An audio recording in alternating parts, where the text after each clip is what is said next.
They got you rowdy, didn't they? I just want to take a few minutes of your time to welcome you to the Avatar Masters Network and to tell you some of my favorite stories. Micah knows that the pro course is my favorite course. I think it's everybody's favorite course. And so she broke the news to me that she wanted me to give a talk by saying, Harry, it's an opportunity to promote the pro course. She's cool. I walked into her office and I said, Micah, don't worry, everybody wants to do the pro course. But I was going to accept her invitation because, who wouldn't take the opportunity to tell their favorite stories to a captive audience? But I noticed that Avra was behind the door and was behind me, and I saw an opportunity to tease. A tease-portunity. So I just said to Micah, nah, I don't wanna. She looks up and she says, okay, don't talk about the pro course, just talk about anything. And then she added, it's just to show people that you're normal.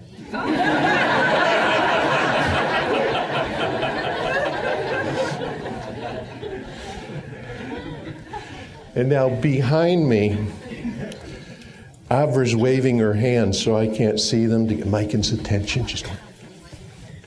She thinks it's a bad idea. And I say, so Micah, I can talk about anything, huh? And behind me, Avra's starting to panic. And Micah says, sure. They're already feeling good. They just want to get to know what you are really like. And behind me, Avra's going, what?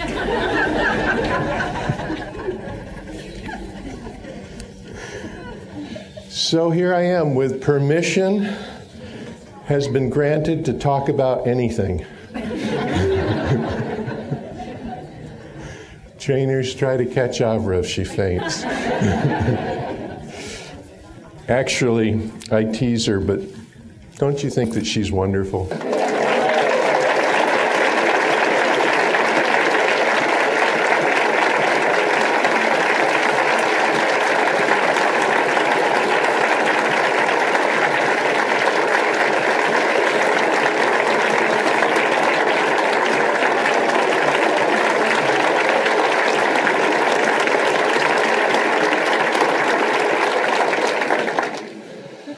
And I didn't even mention that you have a birthday coming up.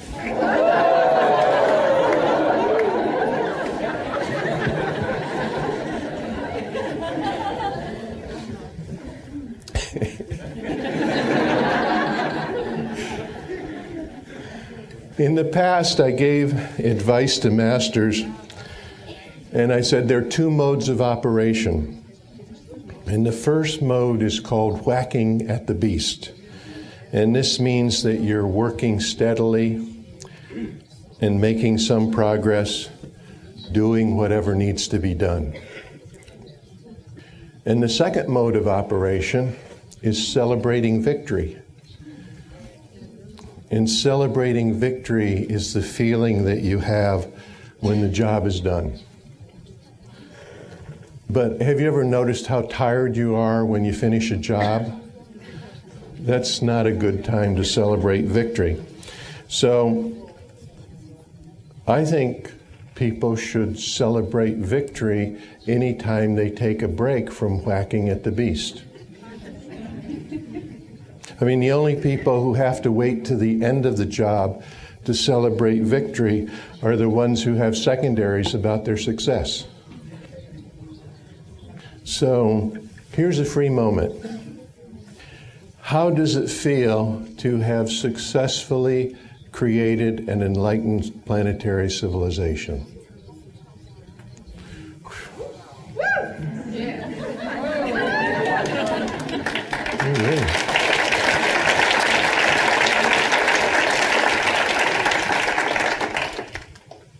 Good job. But you know, sometimes even the best advice misses the mark. And I recently learned that in Australia, the expression whacking at the beast is slang for masturbation.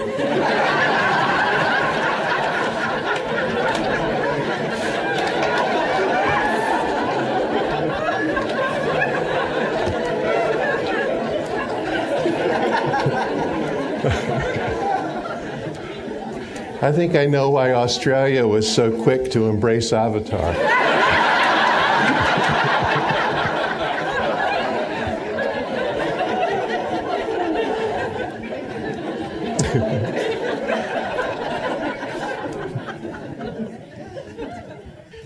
You know, we don't recognize failure or discouragement as modes of operation, even though that's where most of the world is. Can you imagine taking a break from your discouraging job and celebrating failure?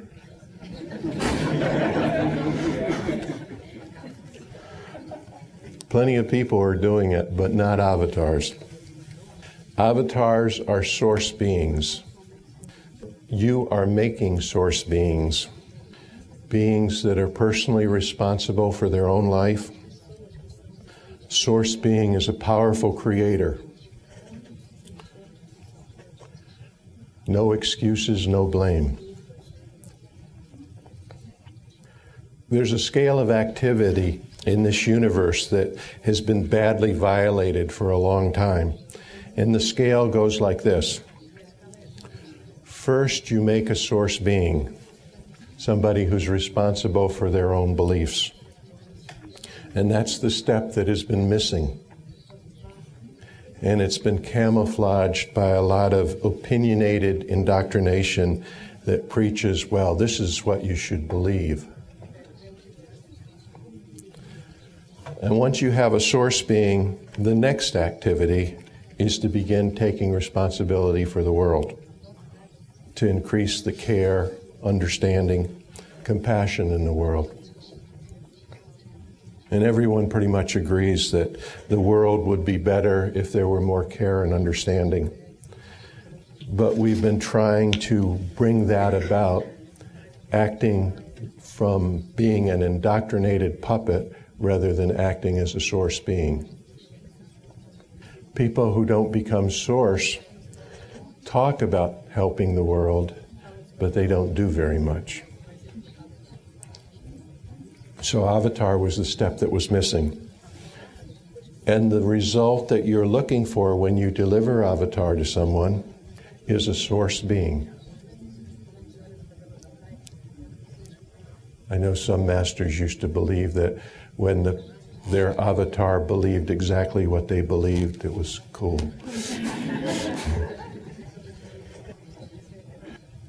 It's scary to turn a puppet into a source being. And some people are so frightened by the idea that they'll do anything they can to stay a puppet and will even try to persuade you to be a puppet. They won't be able to pull your strings if you become a source being. Well, that's their problem, huh? The truth is that the more source you become, the kinder you become, and the more difference you can make in the world. So as a master, you're in the business of making source beings. And that means you have to stay source yourself. You have to be ready to remind yourself that you're source, and that you care enough about other beings to make them source.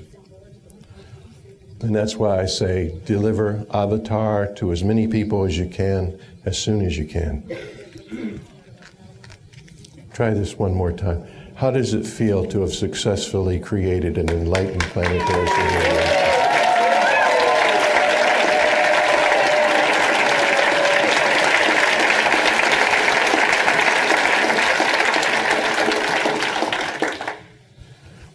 One of the commonly asked questions is, do I really believe we can create an enlightened planetary civilization? And the short answer is yes, absolutely.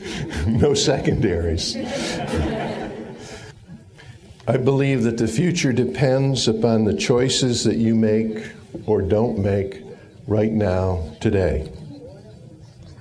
And I know that it would be better for each of us, for our families, for our friends, if we were to live in a more enlightened civilization. And every time that you deliver avatar correctly, the world moves a little bit in that direction. Maybe it only moves a fraction of an inch, but it moves. Have you ever had the feeling that you can't make a difference? Let me help you label that feeling. It's called discouragement. And the primary obstruction between where we are today and an enlightened planetary civilization is discouragement. And discouragement consists of secondaries that seem bigger than the primary. And how do you handle them? You could chip away at them. Perseverance, whack at the beast. Do the pro course. That was for you, Micah. If you limit yourself to only doing what you know you can do, you won't create any miracles. And you'll discover that a lot of people are working very hard for things that in the end won't make them happy, and they know it. But they also know that they can succeed if they work for that. So this is how people become embittered and unhappy. They're successfully creating the things that they don't want because they know they will succeed. They stay in their rut even though they hate it. Also, they don't run into some big secondary. And creating an enlightened planetary civilization is an ambitious task. And when you make that as a primary, the secondaries line up out of sight, But there's only one secondary that will stop you, and that's discouragement. So what is the source of discouragement? This is one of the things that's addressed on the professional course. I'm going to just touch on it lightly. There's a concept called life purpose. And life purpose is an unconscious intention that steers your life. And it's unconscious because it was made before your mind developed. And there are clues in your life that will allow you to extrapolate what your life purpose is, but I don't want to get into that right now. What I do want to say is that for one reason or another, we've all had life purposes interrupted because of war, famine, plague, somebody dropped a brick on your head, disasters, and a new lifetime has begun.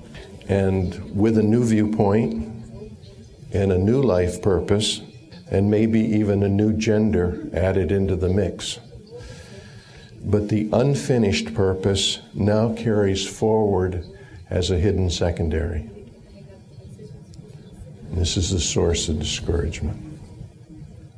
And the permanent cure for discouragement is locating these hidden secondaries, the ones that drag you out of alignment with your good intentions, and discreate them. And these secondary purposes, even though they may be the most obvious influence in your life, are usually unknown to you. And when they're discovered and they're discreated, a wonderful thing happens. You regain total confidence in your ability to create. You don't hold yourself back. You regain energy and purpose. And this is the attitude that professionals have. And some people describe it as the power to make an unstoppable primary.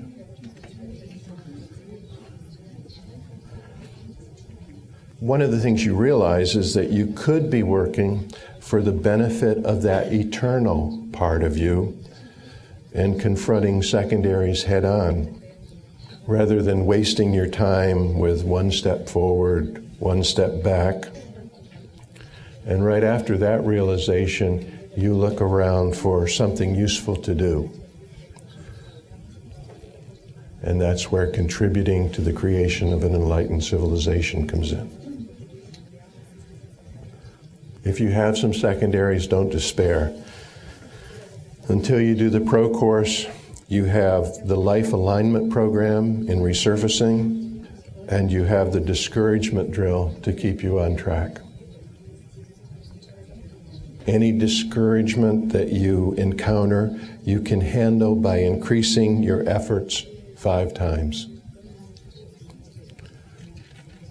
And this simple drill is the most valuable secret to success. If someone tells you that avatar is a bad thing and an enlightened civilization is an impossible dream, after you stop laughing, you contact 5 people and you explain to them why avatar is a good thing and how it improves lives by making people healthier, happier, more powerful, more compassionate, more caring. And you see that's 5 positive messages making people healthier, happier, more powerful, more compassionate, more caring for the discouraging secondary. You put in 5 times the creative power that the critic originated to discourage. Because the critic's power is very limited, but yours is unlimited. It's like meeting one of those little keychain flashlights with a searchlight. It's a tug of war between a mountain-sized source being and an ant-sized victim. That's why I say that the future generations are depending on you. And it applies not only to delivering avatar, but also to any positive thing that you do. And don't even bother to measure the size of the secondary, because it's not going to last. Keep whacking at the beast, because you never know.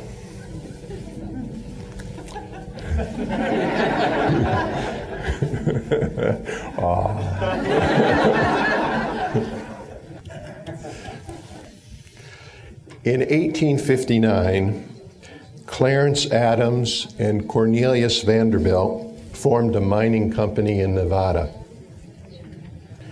And they were looking for gold, but would have happily settled for silver, copper, or even lead. But after digging a tunnel 250 yards under a mountain, the only thing they found was more granite. And their expenses were mounting. And the granite was breaking their drills. And they grew discouraged and they decided, give up. And they sold the leases and the mining equipment to a local man for pennies on the dollar, and were happy to get rid of it. And the new owner drove the mine another couple of feet, and he struck a deposit of silver ore that was the size of a lake. And his name was Thomas Comstock, and his silver mine, which turned out to be worth billions, is called the Comstock Lode. It's a true story. And the moral is never give up. Never give in to discouragement. Move forward.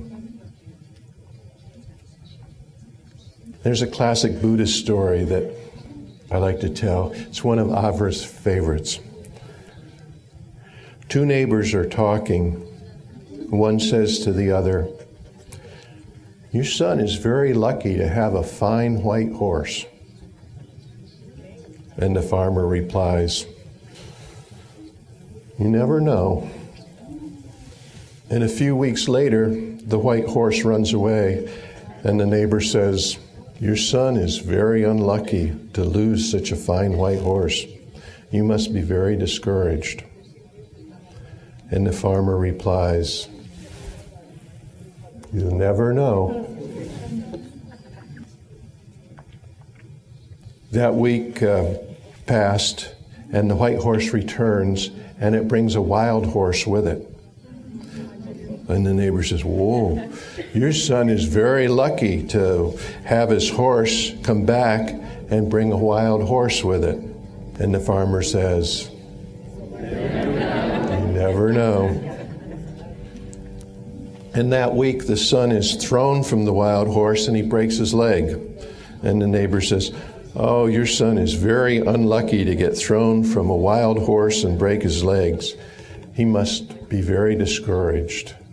And the farmer says, "You never know."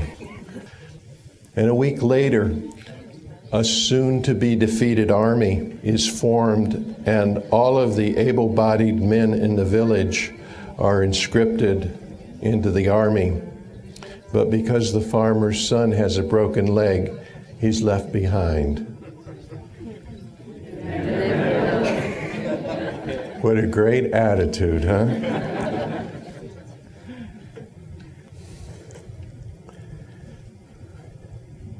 Here's another story that I find amazing. A few years ago, scientists had a discussion about what the largest living organism was. A blue whale can weigh 200 tons. A giant sequoia weighs 4,500 tons. But in 1992, a mushroom mycelium web was found in Washington State that covered 1,500 acres. And they ran a DNA test to establish that all of the mushrooms were from the same organism. And no one knew how much it weighed, but they figured that if you stretched out the mycelium web, it would reach to the moon. One organism. New way of space travel, right? I'm going to grow in space. And after they began DNA testing, they found a grove of aspen trees in the Wasatch Mountains of Utah that were growing from a common root, and every time a tree was cut, another tree would spring up from this root. They estimated that the age of the root was over 1 million years old, and that the grove covered 106 acres, and it supported 47,000 living trees. It's one organism. And its estimated weight was 260 million pounds. And it's one living organism. The researchers called the grove Pando, and they guessed that Pando would probably survive as long as the earth was inhabitable. Almost an immortal being. Amazing, huh? And the definition that the scientists were using for organism was any living structure having diverse parts that functions together as a whole. And now if you consider that when the Avatar Masters network of diverse masters functioning as a whole, we could be considered one organism.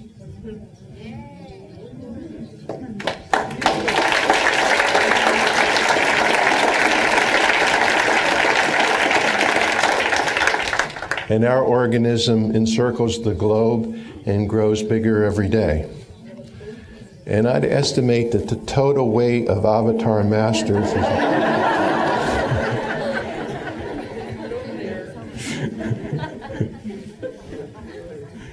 well, we're not as heavy as Pondo, but we're a lot more mobile. Have you ever wondered how they steer a supertanker? These are things I think about.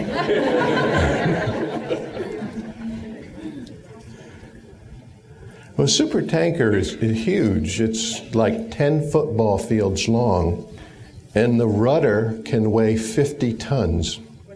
And if you just imagine how much energy it would take to turn that rudder against the flow of water when the ship's going through the ocean.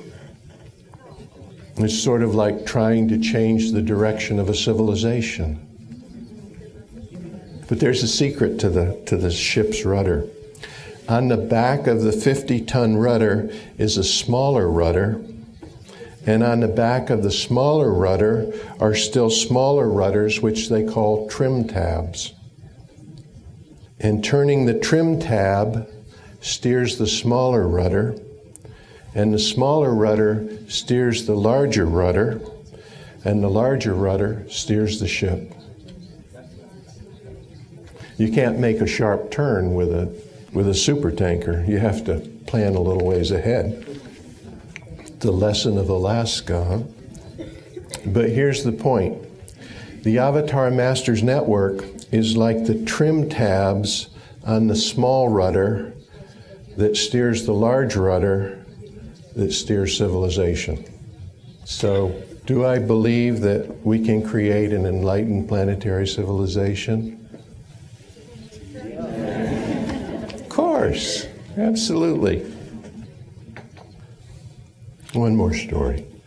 In Buddhism, there's a concept of taking refuge in something. Taking refuge means turning to something that will comfort you, keep you safe during turbulent times. And there are three things that the Buddhist takes refuge in, and they're called the three precious jewels. And the first jewel is, I take refuge in the Buddha. And Buddha is another way of referring to undefined awareness. And when you say, I take refuge in the Buddha, you're reminding yourself of your essential, indestructible nature. And when you remember that you're indestructible, you say, bring it on. And the second jewel is, I take refuge in the Dharma. And Dharma is any teaching or world lesson that helps wisdom to unfold. Avatar is your Dharma. And the third jewel is, I take refuge in the Sangha. And the Sangha are the group of people that support you with compassion and understanding. They're the people that you can be real with, that you can trust. Star's Edge is your Sangha. So when you say, I find refuge in the Buddha by remembering that my essence is indestructible. I find refuge in the Dharma by knowing that I have the ability to control my own life.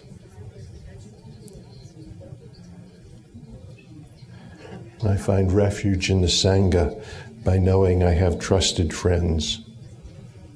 You have the Buddha, the Dharma, the Sangha. And I want to say to you that I have great respect for you, and that I accept you as my Sangha. And my advice is, live your life as a spiritual practice. Make lots of new avatars. Contribute to the creation of an enlightened planetary civilization. And that's the most precious gift you can give to the world. Thank you very much.